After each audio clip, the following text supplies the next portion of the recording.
Xin chào và chào mừng bạn đến với kênh Thái Sinh Tồn. Hôm nay sẽ là một hành trình đầy bất ngờ, theo chân A Hoa khám phá cuộc sống sinh tồn giữa núi rừng, nơi mỗi ngày đều là một thử thách, muốn tồn tại phải thật bản lĩnh, mọi nguồn thức ăn và tài nguyên đều phải tự mình tìm kiếm, nhưng hiểm nguy luôn rình rập. Đối với A Hoa, việc săn bắt rồi thuần hóa heo rừng đã trở thành nguồn sống quan trọng nhất. Hôm nay cô tiếp tục chế tạo một chiếc bẫy đầy khéo léo, những tảng đá lớn được tận dụng làm đối trọng, từng sợi dây được buộc chắc chắn, các cành cây được cố định đúng vị trí. Chỉ trong chốc lát, chiếc bẫy đã hoàn thành.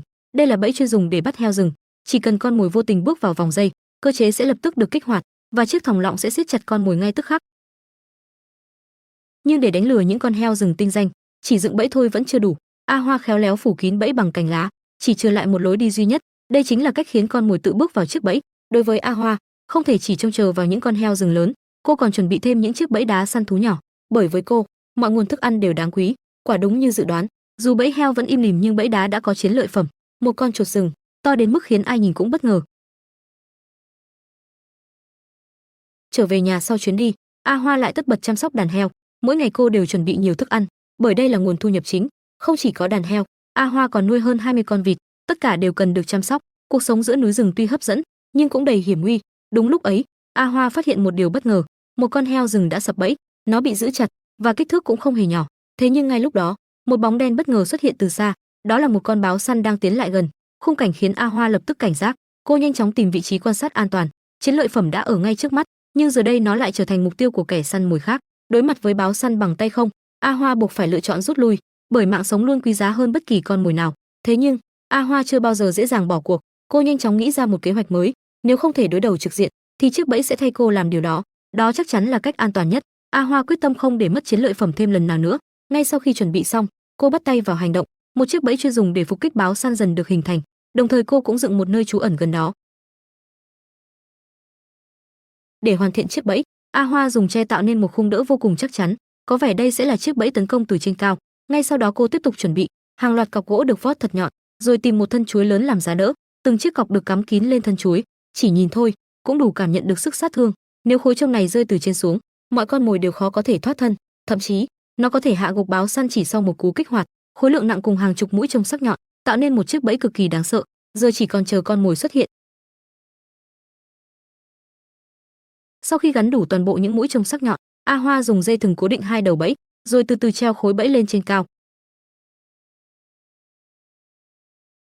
Còn bộ phận kích hoạt phía dưới được thiết kế theo nguyên lý vô cùng quen thuộc, dù là bẫy thòng lọng hay bẫy đàn hồi trong rừng, đều hoạt động theo cơ chế cân bằng tương tự. A Hoa chỉ mở rộng vùng kích hoạt bằng cách đặt thêm nhiều thanh tre, hiệu quả mang lại quả thật khiến ai cũng phải bất ngờ. Sau khi thử nghiệm và chắc chắn bẫy hoạt động hoàn hảo, A Hoa cẩn thận đưa mọi thứ trở lại trạng thái ngụy trang. Tiếp đó cô chuẩn bị thêm khu vực phục kích gần chiếc bẫy, những thân tre được chặt rồi vót nhọn ở cả hai đầu. Số lượng được làm nhiều ngoài dự tính, chẳng mấy chốc, một đống cọc nhọn đã nằm sẵn bên cạnh. Ngay phía sau bẫy là nơi trú ẩn tạm thời, A Hoa sẽ ẩn mình tại đó để chờ thời cơ. Những hàng cọc tre được cắm kín phía trước, tạo thành một lớp phòng vệ vững chắc. Nếu con mồi vùng vẫy lao tới, chúng sẽ bị lớp chông này cản lại. Nhờ vậy, A Hoa sẽ an toàn hơn trong lúc tiếp cận con mồi. Ngoài con dao săn luôn mang theo bên mình, lần này A Hoa không đem theo bất kỳ vũ khí săn bắn nào khác. Thế nhưng với kinh nghiệm sinh tồn, cô nhanh chóng chế tạo một cây cung đơn giản, dù không quá lớn, nhưng vẫn đủ để tấn công từ xa. Đối với con mồi đã bị thương vì bẫy, chừng đó là quá đủ. Kết hợp với con dao săn trong tay, một gần một xa, mọi thứ trở nên an toàn hơn. A Hoa lặng lẽ ẩn mình trong lán phục kích, chỉ chờ báo săn hoặc heo rừng xuất hiện. Ngay khi chiếc bẫy phát huy tác dụng, cô sẽ lập tức dương cung, không cho con mồi bất kỳ cơ hội nào để chạy thoát. Đáng tiếc thay, con báo săn hôm trước dường như đã no mồi, nó không hề quay trở lại khu vực này. A Hoa đành kết thúc thời gian chờ đợi. Khi màn đêm buông xuống, cô trở về nhà. Đàn heo vẫn đang chờ bữa ăn mỗi ngày. Tiện thể cô kiểm tra khu chăn nuôi, đặc biệt là heo mẹ đang nuôi con. Nó vẫn khéo léo ẩn mình trong đám cỏ rậm, khiến A Hoa phải tìm kiếm khá lâu. Sau một hồi quan sát, những chú heo con cuối cùng cũng lần lượt xuất hiện, lật nhẹ từng bụi cỏ rậm. A Hoa cuối cùng cũng tìm thấy heo mẹ cùng đàn con. Nhìn những chú heo con vừa mới chào đời, vẫn còn mang những sọc vằn đặc trưng của heo rừng, nhưng vì đã được con người chăm sóc, chúng trở nên hiền và dễ tiếp cận hơn. A Hoa nhẹ nhàng bế từng con, đặt vào chiếc gùi sau lưng, chuẩn bị đưa cả đàn về chuồng để chăm sóc tốt hơn. Đàn heo con nhanh chóng được đưa về nhà, chỉ cần nuôi thêm một thời gian, chúng sẽ trở thành nguồn thu đáng kể cho A Hoa. Tất nhiên, heo mẹ cũng phải được đưa theo, ở cùng đàn con trong một chuồng riêng an toàn.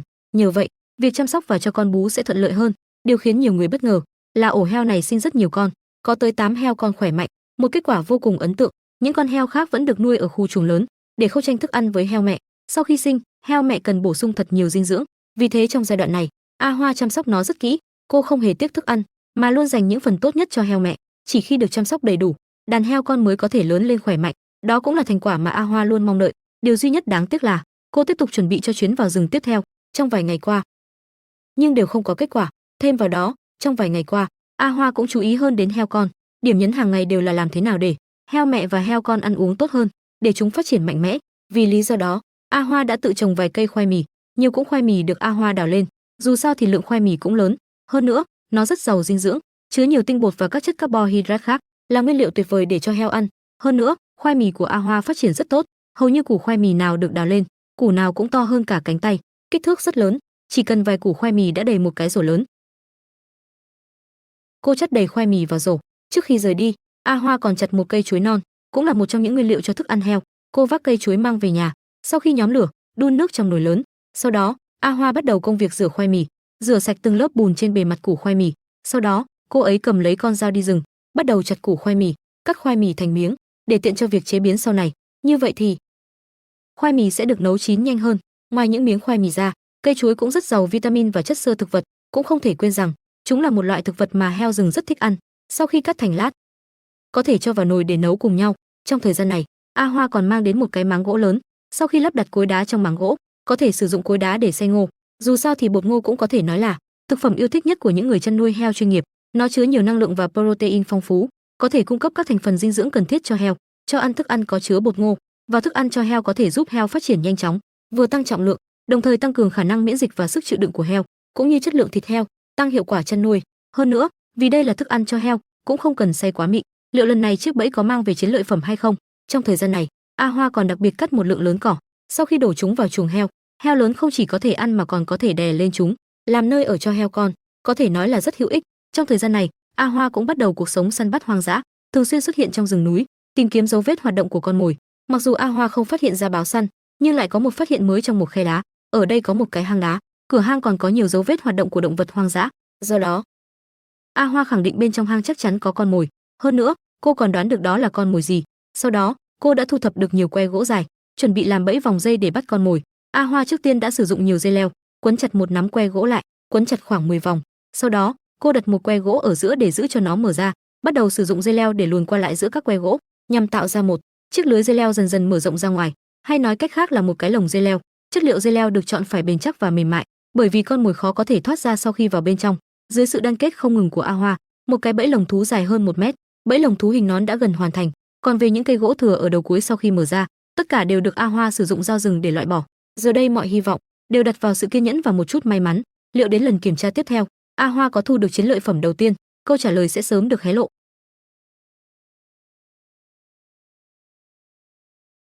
A Hoa dùng cọc tre cố định chiếc bẫy lồng, đóng sâu xuống nền đất rừng.